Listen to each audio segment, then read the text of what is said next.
Hello friends, मैं CS Kundan. आप सभी का मैं स्वागत करता हूं अपने यूट्यूब चैनल में।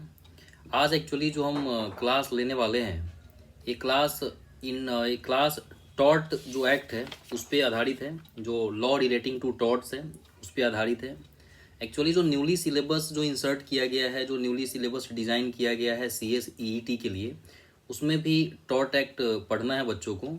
उसके अलावा भी जो CS एग्जीक्यूटिव का सिलेबस है उसमें भी टॉर्ट एक्ट पढ़ना है।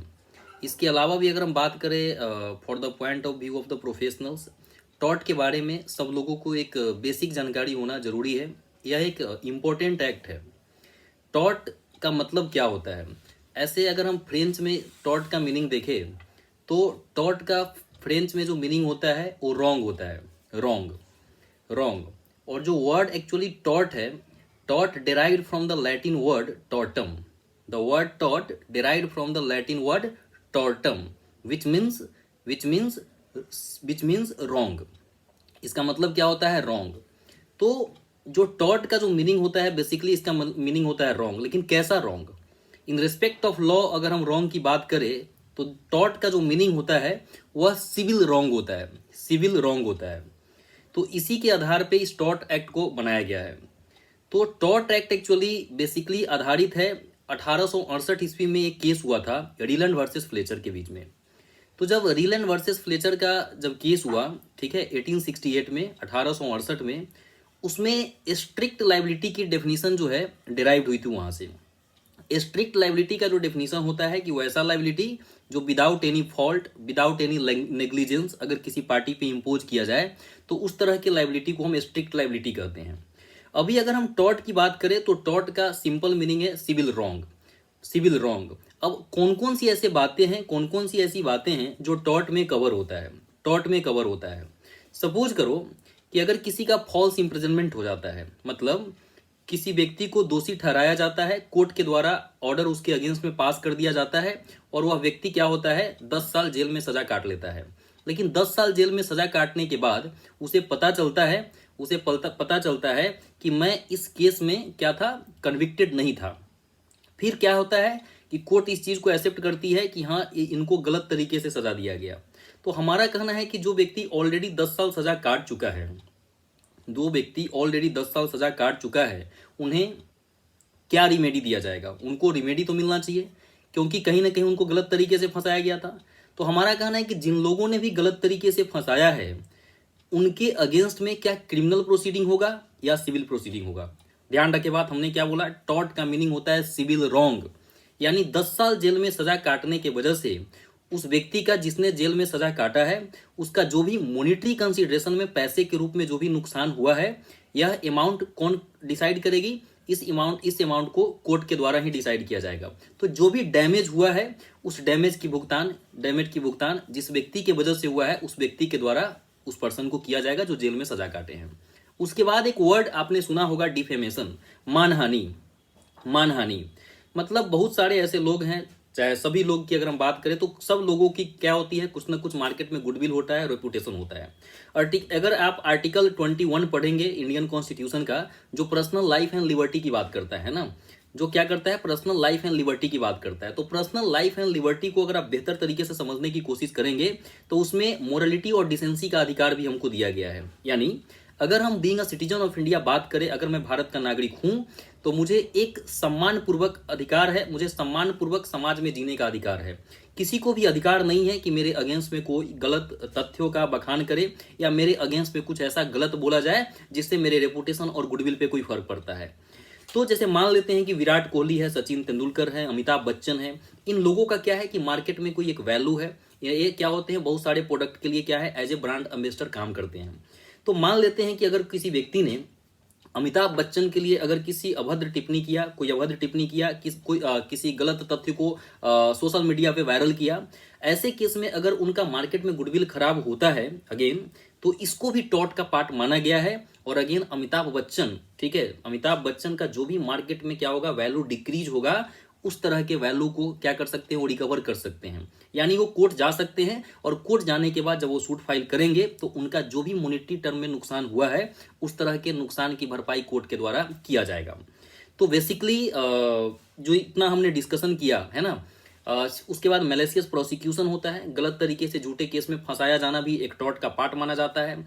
इसमें और भी कुछ चीज़ें को डिफाइन किया गया है टॉर्ट में, जैसे बैटरी है, असॉल्ट है, बॉडीली हार्म है, इस तरह की चीज़ें भी टॉर्ट का कारण बनती है। लेकिन अगर टॉर्ट का हम कंडीशन अगर समझने की बात करें कि बेसिकली टॉर्ट होने के लिए किन किन चीज़ों का होना जरूरी है, तो बोलता है कि टॉर्ट होने के लिए रॉन्गफुल एक्ट होना जरूरी है। There are two basic conditions, okay, there are two basic conditions for tort. First, wrongful act, यानी कि कोई ना कोई जो एक्ट हुआ है वो रॉन्गफुल एक्ट होना चाहिए, रॉन्गफुल एक्ट होना चाहिए। और दूसरा कहता है लीगल डैमेज, क्या होना चाहिए, लीगल डैमेज, लीगल डैमेज उस रॉन्गफुल एक्ट के लिए अवेलेबल होना भी जरूरी है। तो पहला बोला कि रॉन्गफुल एक्ट होना चाहिए, यानी ये जो रॉन्गफुल एक्ट की मैं बात कर रहा हूं, ध्यान रखे बात, जरूरी नहीं है कि हमने जानबूझकर गलती किया है। अगर मैंने जानबूझकर गलती नहीं भी किया है बट स्टिल अगर मेरे किसी एक्ट के वजह से, मेरे किसी भी एक्ट के वजह से अगर सामने वाले पार्टी का नुकसान हुआ है, तो ध्यान रखे बात, वो टॉर्ट के लिए एलिजिबल माना जाता है। बेसिकली मैं एक एग्जांपल बताता हूं, गाड़ी चलाते समय क्या होता है, जो भी ड्राइवर होता है कभी भी उसका इंटेंशन किसी को ठोकर मारना नहीं होता है, एक्सीडेंट करना नहीं होता है। बट अगर हम गाड़ी चलाते हैं तो खुदा न खास्ते होता है, कई बार ऐसा होता है कि एक्सीडेंट हो जाता है। तो अगर एक्सीडेंट हो जाता है तो ऐसे केस में क्या होता है, जिस सामने वाले पार्टी का एक्सीडेंट होता है तो कहीं ना कहीं क्या होता है, इन चीज़ों के लिए मॉनेटरी कंपेंसेशन देना पड़ता है, ठीक है, पैसे के रूप में उसकी भरपाई करनी पड़ती है। अगर आपके पास ड्राइविंग लाइसेंस है तो इंडियन मोटर व्हीकल एक्ट भी क्या करता है, आपको प्रोटेक्ट करता है, because it's not a part of mens rea according to the CrPC, criminal procedure act. Mens rea एक वर्ड है, जहां पे मिन्सिरिया वर्ड का मतलब होता है गिल्टी माइंड। अगर हम गाड़ी चलाते समय, अगर हमसे गाड़ी चलाते समय अगर मान लो एक्सीडेंट अगर हो जाता है, तो जरूरी नहीं है कि मैंने जानबूझकर वहां पे क्या है, जानबूझकर मैंने सामने वाले पार्टी को क्या किया है, ठोकर मारा है। अगर हो जाता है ऐसा, ठीक है, तो it's not a part of mens rea. अगर मिन्सिरिया का पार्ट नहीं है तो it is the part of tort, ध्यान रखिए बात, it is a part of tort. लेकिन ये भी होता है, बहुत बार आप देखते होंगे कि बहुत सारे ऐसे जुडिशियल प्रोनाउंसमेंट हुए हैं ऑनरेबल कोर्ट के द्वारा, जिसमें आप सुने होंगे कि जानबूझकर क्या होता है, गाड़ी से कुचल दिया गया, ठीक है। तो अगर जानबूझकर कुचलने की बात सामने आ जाती है तो it is the part of the mens rea, that means you have a guilty mind, okay, you have a guilty mind on the time of the cause of action. यानी कि जिस समय ये सिचुएशन अराइज हुआ उस समय आपका माइंड गिल्टी था, उस केस में फिर आपको उम्र कैद और फांसी की सजा भी हो सकती है। यानी कि जो भी सीआरपीसी में और इंडियन पिनल कोड में जो प्रोविजन होगा उसके अकॉर्डिंग आपके ऊपर कार्रवाई चल सकती है। बट अगर गाड़ी चलाते समय सिंपली एक्सीडेंट होता है, मेरा इंटेंशन कुछ ऐसा नहीं था, किसी को ठोकर मारना नहीं था, हम घर से निकले थे ऑफिस जाने के लिए, कहीं जाने के लिए, बट स्टिल अगर एक्सीडेंट हो जाता है तो it is not a part of mens rea, it is a part of tort.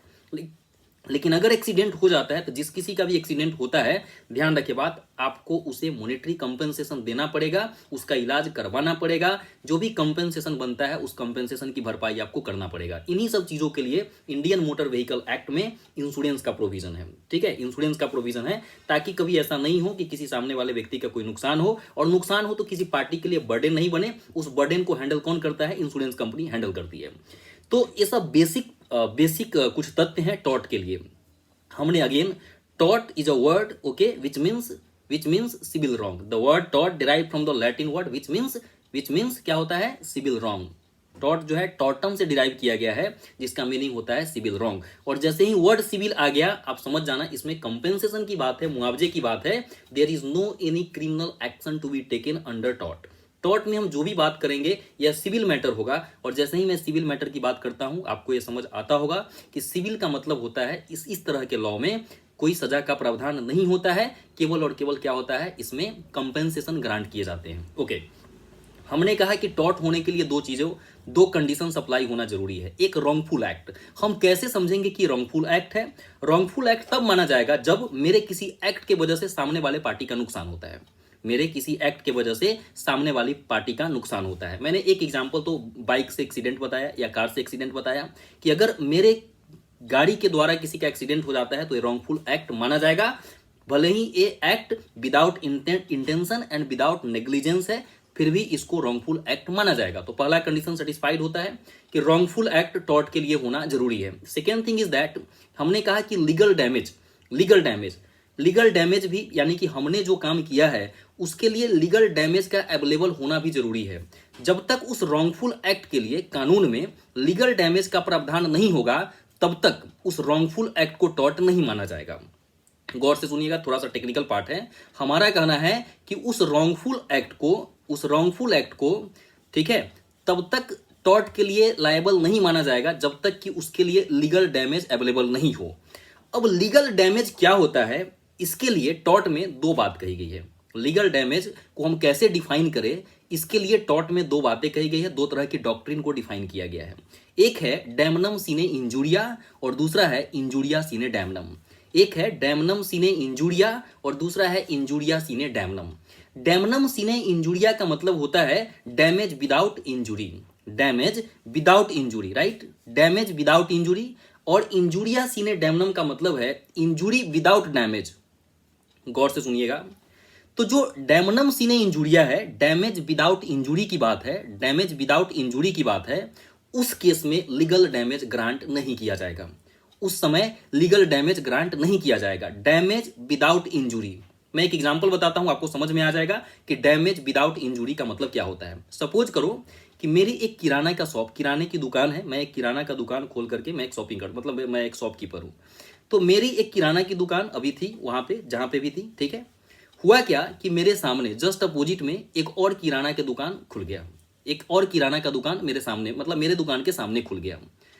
तो हमारा कहना है कि इंडियन कॉन्स्टिट्यूशन का जो आर्टिकल 19 है, आर्टिकल 19 है, वो हमको क्या करता है, राइट टू फ्रीडम देता है, राइट टू फ्रीडम देता है। और उसी आर्टिकल 19 में ये भी प्रावधान है right to trade and commerce, right to trade and commerce and business and profession, ये सब अधिकार मुझे आर्टिकल 19 में दिया गया है।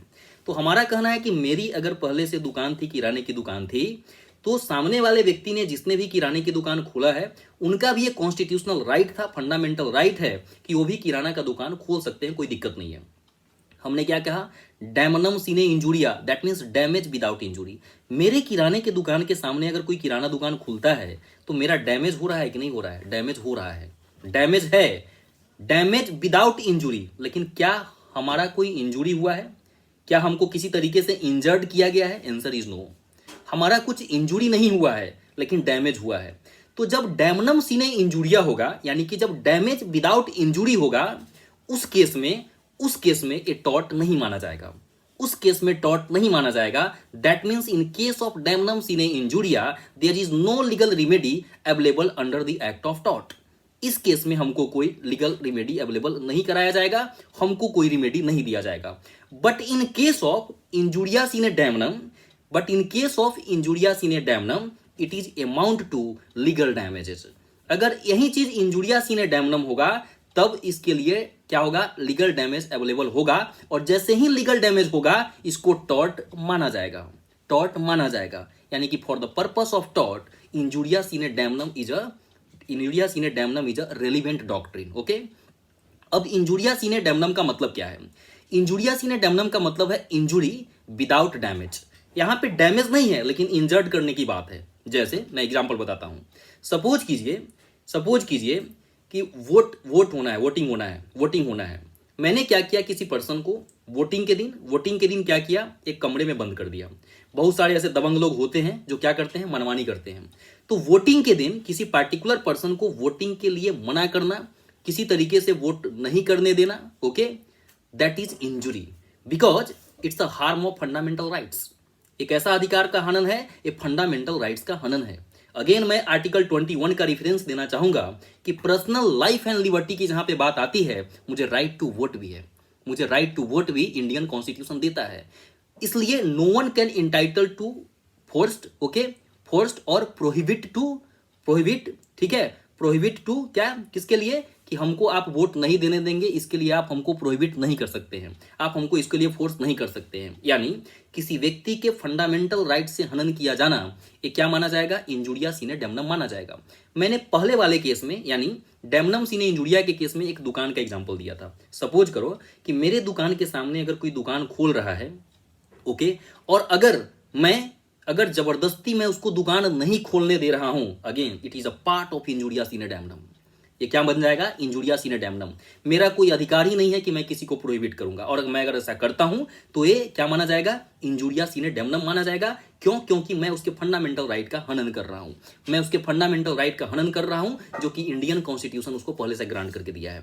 तो हमारा कहना यह है कि for the purpose of deciding ki whether the act is the part of tort or not, okay, we have firstly considered ki whether the act is a wrongful act, okay, whether the act is a wrongful act, and whether the act is a wrongful act, or for this act whether the legal damage is available or not।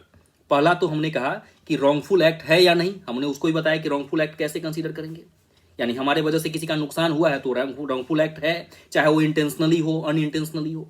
Even without intention without negligence भी tort होता है। मैंने example बताया आपको गाड़ी का accident का कि इंटेंशन नहीं होता है बट फिर भी वहां पे लीगल डैमेज है। तो जिन चीजों के लिए क्या होगा, रॉन्गफुल एक्ट होगा, और जिन चीजों के लिए लीगल डैमेज अवेलेबल होगा यानी कि इंजुरियस इन एडेमडम होगा, उसको हम टॉर्ट का पार्ट मानेंगे। उसके बाद इस एक्ट में तीन तरह की लायबिलिटी को डिफाइन किया गया है। First liability is that strict liability. Strict liability are those liability which imposed without intention, without negligence, okay, and without any fault। मतलब अगर मेरी कोई गलती नहीं है, मेरा कोई फॉल्ट नहीं है, मेरा कोई नेग्लिजेंस नहीं है, बट स्टिल मेरे एक्ट की वजह से अगर किसी सामने वाले पार्टी का नुकसान हुआ है तो इसको रॉन्गफुल एक्ट माना जाएगा, और according to the definition of strict liability मेरे अगेंस्ट में क्या होगा, लायबिलिटी इंपोज किया जाएगा। ये बात आपको ध्यान रखना है। अच्छा, उसके बाद है कि इसमें जो डैमेजेस की बात कही गई है, जो भी डैमेज होगा, डैमेज का भी दो तरह का डेफिनेशन है, एक होता है लिक्विडेटेड डैमेज और एक होता है अनलिक्विडेटेड डैमेज। ओके, तो जो अनलिक्विडेटेड डैमेज की बात है, unliquidated damage are those damage which decided by the court. Unliquidated damage are those damage which decided by the court, यानी कि टॉर्ट अगर कुछ होता है, मेरा कुछ नुकसान होता है तो लाजमी है, ऐसा नहीं है कि जो डैमेज हम बोल देंगे वो हमको मिल जाएगा। इसके लिए कोर्ट जाना पड़ेगा। कोर्ट विल कंसीडर कि हमारा एग्जैक्टली कितना का डैमेज हुआ है, और कोर्ट जो डैमेज डिसाइड करके देगी, इस तरह के डैमेज को हम अनलिक्विडेटेड डैमेज कहते हैं। ओके, अनलिक्विडेटेड डैमेज क्यों कहा जाता है? बिकॉज यह पहले से कोई सर्टेन अमाउंट नहीं होता है। अनलिक्विडेटेड डैमेज इसलिए क्योंकि ये कोई सर्टेन अमाउंट नहीं होता है कि कोर्ट कितना कंसीडर करेगी, एग्जैक्टली हमको डैमेज कितना दिया जाएगा।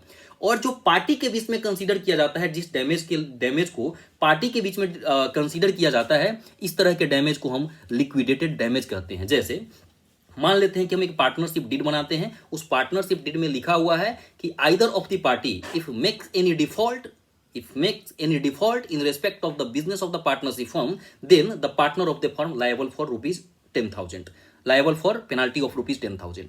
यानी कि पार्टनरशिप डीड में भी हमने लिख दिया क्या कि कोई भी पार्टनर अगर गलती करता है तो ऐसे केस में 10,000 का पेनाल्टी उस पार्टनर पे लगाया जाएगा। यानी कि पार्टी जब पार्टनरशिप डीड बना रही थी उसी में इन्होंने लिख दिया था कि 10,000 का पेनाल्टी उस पर इंपोज किया जाएगा। इस तरह का जो डैमेज होता है, इस तरह का जो लायबिलिटी होता है, डैमेज होता है, इसको हम लिक्विडेटेड डैमेज कहते हैं। यानी कि the damages which decided by the court known as the unliquidated damage, and the damages which decided by the party known as liquidated damage. Okay, फिर हमने कहा कि इसमें तीन तरह की लायबिलिटी की बात कही गई है। पहला strict liability means the liability which क्या होगा, imposed without any fault, without any negligence, है ना, without any negligence and without any default. इस तरह के लायबिलिटी को हम स्ट्रिक्ट लायबिलिटी कहेंगे। स्ट्रिक्ट लायबिलिटी का जो डेफिनेशन था, रीलैंड वर्सेस फ्लेचर, जो 1868 में जो केस लॉ हुआ था, उस केस लॉ में स्ट्रिक्ट लायबिलिटी के डेफिनेशन को डिसाइड किया गया था। और स्ट्रिक्ट लायबिलिटी के सिद्धांत पे ही टॉर्ट से रिलेटेड जितने सारे मैटर हुआ करते थे, उसी सिद्धांत के आधार पे ये सारे के सारे टॉर्ट से रिलेटेड सारे के सारे मैटर सुने जा रहे थे। तब तक सुने जा रहे थे भोपाल गैस ट्रेजडी के दिन तक। आज 34 साल हो गया है, आज का ही दिन है। 2 दिसंबर और 3 दिसंबर की रात में भारतीय इतिहास में, इंडियन मतलब हिस्ट्री में, इंडस्ट्री के रिस्पेक्ट में एक बहुत ही बड़ा मेजर ट्रेजडी का दिन था, बहुत ही बड़ा हादसा हुआ था। इसी दिन 2 और 3 दिसंबर की रात में भोपाल में मिथाइल आइसोसाइनाइड गैस के लीकेज होने की वजह से बहुत सारे लोग अपना रात का नींद सोने के समय सोते ही रह गए थे। इंडियन हिस्ट्री में आज तक उतना बड़ा इंडस्ट्रियल ट्रेजडी नहीं हुआ, जो कि 1984 में हुआ था, 2 और 3 दिसंबर 1984 को। ठीक है, 2 और 3 दिसंबर 1984 को। और उसका इफेक्ट इतना खराब रहा कि आज भी उसका इफेक्ट है। जिस तरीके से हिरोशिमा और नागासाकी में जब परमाणु बम पटका गया था 6 अगस्त 1945 को और 9 अगस्त 1945 को द्वितीय विश्व युद्ध के दौरान, उसी तरीके से मतलब जो परमाणु न्यूक्लियर का जो इफेक्ट था हिरोशिमा और नागासाकी में, जो आज तक इफेक्ट है, उसी तरीके से जो भोपाल गैस ट्रेजेडी हुआ 1984 में, उसका आज भी इफेक्ट है। और आज भी उसके रेडिएशन के इफेक्टेड लोग हैं। जो भी जनरेशन था वो पीढ़ी दर पीढ़ी, पीढ़ी दर पीढ़ी वो क्या है, ट्रांसमिट होता जा रहा है। तो उसमें क्या हुआ था कि एक यूनियन कार्बाइड लिमिटेड करके कंपनी थी, जो यूएस बेस्ड कंपनी थी, उसकी एक सब्सिडियरी कंपनी थी इंडिया में, यूनियन कार्बाइड इंडिया लिमिटेड करके नाम था उसका, ठीक है, जो कि पेस्टिसाइड कीटनाशक बनाने का काम करती थी। Okay, due to the certain default, उसका जो टैंक था जिसमें मिथाइल आइसोसाइनाइड नाम का गैस होता था, जो कि हाईली टॉक्सिक गैस था, उसके लीकेज होने की वजह से क्या हुआ था कि चूंकि रात में लीकेज हुआ था, तो पूरा का पूरा जो गैस था मिथाइल आइसोसाइनाइड, वो क्या हुआ, एटमॉस्फेयर में स्प्रेड हो गया था। और इसके वजह से बहुत सारे लोग क्या हुआ, अपना जान गंवा चुके थे। बहुत सारे लोगों की जान चली गई। और उसके बाद क्या कहते हैं, बहुत सारे लाइव स्टॉक लाइक मवेशियों की जान चली गई थी इसमें। ओके, और इसमें जो सुप्रीम कोर्ट का जजमेंट था, बहुत ही माइलस्टोन जजमेंट था, जिसमें कि MC Mehta versus union of India case file हुआ था। एमसी मेहता साहब ने यूनियन ऑफ इंडिया यानी कि भारत सरकार के अगेंस्ट में सूट फाइल किया था। और एमसी मेहता ने भारत में फर्स्ट टाइम ये आवाज उठाया सुप्रीम कोर्ट के समक्ष कि क्या आज भी हमें उस रिलैंड वर्सेस फ्लेचर वाले केस पे डिपेंड रहने की जरूरत है क्या। यानी कि जो 1868 में जो केस डिसाइड किया गया था, स्ट्रिक्ट लायबिलिटी का जो डेफिनेशन दिया गया था, क्या आज भी हमें उसी केस के आधार पे, स्ट्रिक्ट लायबिलिटी के डेफिनेशन पे डिपेंड होकर के आज भी हमें डिपेंड रहने की जरूरत है क्या। यानी कि फर्स्ट टाइम सुप्रीम कोर्ट के सामने उन्होंने अपनी बात को रखा था और उन्होंने कहा था कि अब हमें स्ट्रिक्ट लायबिलिटी पे डिपेंड रहने की जरूरत नहीं है, अब हमको एब्सोल्यूट लायबिलिटी डिफाइन करना चाहिए। एब्सोल्यूट लायबिलिटी डिफाइन करने से मतलब क्या था? एब्सोल्यूट लायबिलिटी को डिफाइन करने से मतलब ये था कि जैसा मैंने स्ट्रिक्ट लायबिलिटी की बात कहा कि strict liabilities are those liability which imposed without any fault, without any negligence and without any default of the party, right. लेकिन एब्सोल्यूट लायबिलिटी का मतलब ये होता है कि जो रिटेन हो, राइट, रिटेन हो, जो लॉ में लिखा गया हो। उन्होंने कहा, एमसी मेहता ने अपने बातों को रखा कि जो भी हैजार्डस सब्सटेंसेस को प्रोड्यूस करते हैं, वो तमाम सारे फैक्ट्रीज, वो तमाम सारी एस्टेब्लिशमेंट जहां पे भी हैजार्डस सब्सटेंसेस को प्रोड्यूस किया जाता है, उस पर स्ट्रिक्ट लायबिलिटी न होकर के एब्सोल्यूट लायबिलिटी इंपोज होना चाहिए। इसका क्या मतलब है? अकॉर्डिंग टू एमसी मेहता, उन्होंने अपने बातों को रखा, अकॉर्डिंग टू एमसी मेहता, उनके अनुसार क्या था? उनके अनुसार कि लॉ में, कानून में प्रोविजन होना चाहिए कि अगर कोई भी इंडस्ट्री इस तरह का वायलेशन करती है तो उसके ऊपर क्या लायबिलिटी इंपोज किया जाएगा। यानी कि जो सेफ्टी मेजर है, अगर उस सेफ्टी मेजर का वायलेशन किया जाता है तो उस पर लायबिलिटी क्या इंपोज किया जाएगा। देखिए, ऐसा इसलिए था क्योंकि अगर सेफ्टी मेजर, अगर स्टैंडर्ड हम पहले से बना के रखेंगे ना, तो लाजमी है लोगों के मन में डर रहेगा, क्योंकि इससे पहले ऐसा था ही नहीं। लोग लिखे हुए चीजों से ज्यादा डरते हैं। अगर ट्रैफिक पे सामने अगर लिखा हुआ है कि जेब्रा क्रॉसिंग करने पे इतना का फाइन, अगर आप भले ही आंख बंद करके चलाते जा रहे हैं, अगर आपको दिख जाएगा तो आप थोड़ा सा सचेत हो जाएंगे वहां पे। लेकिन अगर नहीं लिखा हुआ है, अगर हम लॉ से अवेयर नहीं है, तो उसका वायलेशन ज्यादा होता है, लोग उन चीजों की अनदेखी ज्यादा करते हैं। तो कहीं ना कहीं एमसी मेहता साहब ने इस बातों को रखा कि अब हमें स्ट्रिक्ट लायबिलिटी के डेफिनेशन पे डिपेंड रहने की जरूरत नहीं है। अब कहीं ना कहीं भारत उस लायक हो गई है कि अपना लॉ बना सकती है। और वहीं भोपाल गैस ट्रेजेडी के बाद 1984 में जो हादसा हुआ, उसके बाद 1991 में पब्लिक लायबिलिटी इंश्योरेंस एक्ट बनाया गया और यह उसमें सुनिश्चित किया गया कि अब जो भी हैजार्डस सब्सटेंसेस प्रोड्यूस करेंगे, उनको क्या है, एक प्राइमरी ट्रीटमेंट प्लांट बैठाना पड़ेगा, और जो भी वेस्टेज मटेरियल्स है उसको डिस्पोज ऑफ करने के लिए प्राइमरी ट्रीटमेंट प्लांट बैठाना पड़ेगा, और समय समय पे उसके जो भी इंडस्ट्रियल एस्टेब्लिशमेंट है उनका प्रॉपर चेकिंग भी किया जाएगा। यानी एब्सोल्यूट लायबिलिटी का मतलब क्या? Absolute liability means the liability which written under the act, जो कि लिखा गया है, और स्ट्रिक्ट लायबिलिटी नॉट रिटेन, ये लिखित नहीं है, ये कुछ भी हो सकता है अभी। यानी कि अगर हम स्ट्रिक्ट लायबिलिटी की बात करें तो यहां पे स्कोप ज्यादा है, ब्रॉडर कॉन्सेप्ट है। अगर एब्सोल्यूट लायबिलिटी की बात करें in respect of strict liability, तो यहां पे कॉन्सेप्ट नैरो है कि वैसा लायबिलिटी जो लिखा गया है एक्ट में कि अगर इस तरह की गलती आप करेंगे तो ऐसा हर्जाना आपको लगेगा, ये भुगतना आपको पड़ेगा। इस तरह की लायबिलिटी को एब्सोल्यूट लायबिलिटी कहेंगे। लेकिन एब्सोल्यूट लायबिलिटी के डेफिनेशन को इंसर्ट करने से, आने से फायदा क्या हुआ कि लोगों में एक डर रहेगा कि अगर हम गलती करेंगे तो सजा भुगतना पड़ेगा, क्योंकि एक्ट में लिखा हुआ है। Being a student of law, being a professional, आपको ये भी पता है कि जैसे बहुत सारे लॉ है जिसमें लॉ के सेक्शन के नीचे लिखा रहता है कि if any company, if any organisation, if any officer in default, okay, found as guilt, right, अगर कोई भी इसमें दोषी पाए जाते हैं तो उस पर क्या किया जाएगा, ये पेनाल्टी लगाया जाएगा, उनको इतना दिन का सजा होगा। यही एब्सोल्यूट लायबिलिटी है, यही एब्सोल्यूट लायबिलिटी है। यानी कि अगर आप गलती करेंगे तो वहां पे सजा लिखा हुआ है। ये देखने से आपके मन में डर हो जाएगा, आपके मन में डर हो जाएगा कि हम ऐसा करेंगे तो क्या होगा। आगे चल करके यूके में एक man slaughter and homicide act बनाया गया, वो सब भी कहीं ना कहीं इंटरलिंक्ड है टॉर्ट से। हम उस पर बहुत ज्यादा फोकस अभी नहीं करेंगे, लेकिन हमने आपको क्या बताया, strict liability means without any fault, without any intelligence, without any intention, without any negligence अगर कोई एक्ट होता है तो इस तरह के केस में जब हम लायबिलिटी इंपोज करते हैं तो इसको हम स्ट्रिक्ट लायबिलिटी कहेंगे। और एब्सोल्यूट लायबिलिटी कब आया डेफिनेशन इसका, जब भोपाल गैस ट्रेजेडी हुआ, ठीक है, जब भोपाल गैस ट्रेजेडी हुआ तो उसके बाद जो MC Mehta versus union of India जो केस फाइल किया गया, उसी केस का ऑर्डर आया और उसके बाद पब्लिक इंश्योरेंस लायबिलिटी एक्ट बनाया गया और उसी एक्ट में इन चीजों को डिफाइन किया गया, यानी कि ये रिटेन है। उसके बाद एक लास्ट होता है vicarious liability. Okay, vicarious liability, तो जो वाइकेरियस लायबिलिटी का डेफिनेशन है based on the principle of like agency like that, right. Agency की मैं बात इसलिए कर रहा हूं क्योंकि कॉन्ट्रैक्ट ऑफ एजेंसी अगर आप इंडियन कॉन्ट्रैक्ट एक्ट में पढ़े हैं तो कॉन्ट्रैक्ट ऑफ एजेंसी में कॉन्सेप्ट कहता है कि करे कोई मरे कोई, राइट, करे कोई मरे कोई। मैं इंटरलिंक कर रहा हूं ताकि आप अच्छे से समझ पाओ।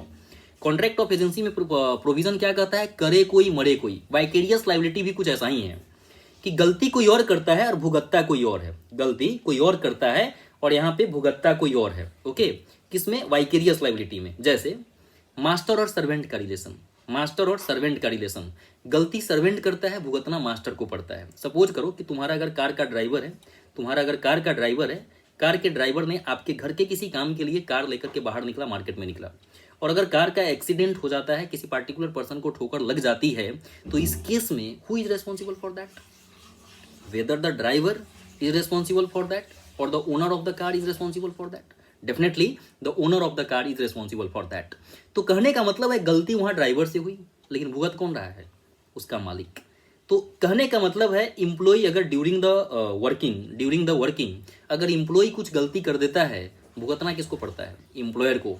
अगर कोई बच्चा गलती करता है, अगर कोई बच्चा गलती करता है तो भुगतना किसको पड़ता है, उसके पेरेंट्स को भुगतना पड़ता है। तो इस तरह की जो लायबिलिटी होती है इसको वाइकेरियस लायबिलिटी कहा जाता है। सिंपल याद रखना, vicarious liability means according to the agency concept, contract of agency concept. Contract of agency भी क्या कहता है, करे कोई मरे कोई। उस केस में गलती एजेंट करता है, भुगतना प्रिंसिपल को पड़ता है। ठीक है, हम ज्यादा उधर नहीं जाएंगे, भुगतना प्रिंसिपल को पड़ता है। तो अगेन यहाँ भी क्या हमको याद रखना है, यहाँ पे ऐसा लायबिलिटी जो कि किसी दूसरे की गलती की वजह से मेरे ऊपर इंपोज किया जाए, यानी मैं डायरेक्टली गलती नहीं किया हूं, बट किसी दूसरे के एक्ट की वजह से अगर मेरे ऊपर लायबिलिटी इंपोज किया जा रहा है, तो इस तरह की लायबिलिटी को हम क्या कहेंगे, वाइकेरियस लायबिलिटी कहते हैं। आई होप सो कि आपको ये इंडियन टॉर्ट एक्ट का बेसिक मीनिंग समझ में आया होगा। इसके अलावा भी टॉर्ट में कुछ चीज़ें आती है, जैसे अगर आप किसी को मेंटली हरास करने की कोशिश कर रहे हैं, किसी को धमका रहे हैं, ठीक है, कि हम मार देंगे, धक्का दे देंगे, तो ये सब बैटरी असॉल्ट का पार्ट होता है। उसके बाद हमने बताया फॉल्स इम्प्रिजनमेंट, अगर हमने किसी को झूठे तरीके से अगर मैंने केस वगैरह में फंसा करके अगर मैं फंसाया हूं, अगर मान लो कोई उम्र कैद की सजा काट रहा हो, 10 साल सजा काटने के बाद पता चला कि वो तो निर्दोष व्यक्ति था, तो ऐसे केस में भी वो टॉर्ट का पार्ट माना जाता है और उसका जो भी मॉनिटरी कंपेंसेशन बनता है, यानी कि मॉनिटरी कंपेंसेशन बनता है, वो दिया जाएगा। ये डिसाइड कौन करेगा, अगेन कोर्ट डिसाइड करेगी। और इस तरह के डैमेज को हम क्या कहेंगे, हम अनलिक्विडेटेड डैमेज कहेंगे, जो कोर्ट डिसाइड करती है। और अगर पार्टी डिसाइड करती है डैमेज, तो उसको हम क्या कहेंगे, दैट इज लिक्विडेटेड डैमेज। तो आई होप सो कि आपको ये टॉर्ट एक्ट समझ में आया होगा। आप हमारे YouTube चैनल को सब्सक्राइब कीजिए, लाइक कीजिए, अपने दोस्तों के बीच में शेयर कीजिए। मैं समय समय पे लॉ से रिलेटेड, फाइनेंस से रिलेटेड जो कुछ भी आपके लिए होगा, मैं अपने समय के अनुकूल आप लोगों से मिलता रहूँगा। Thank you so much.